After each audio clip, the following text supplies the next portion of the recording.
What exactly is an adjustment? The medical term would be manipulation, where what we can do is we can feel which joints are moving and which are not. The joints that are not moving in specific ranges of motion, we just kind of put them into that range and then add the force that creates the popping noise. It restores motion, and what they found in research is if the joint is stuck, they can see a difference in the facet joints. So the facet joint is like how we move our spine.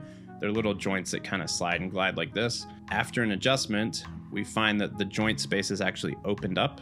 So now there's more room for movement. That makes sense. So the popping noise, they used to think it was air, like gas going out of the joint. They actually think it's actually going into the joint now as we create that motion because we're creating that joint space.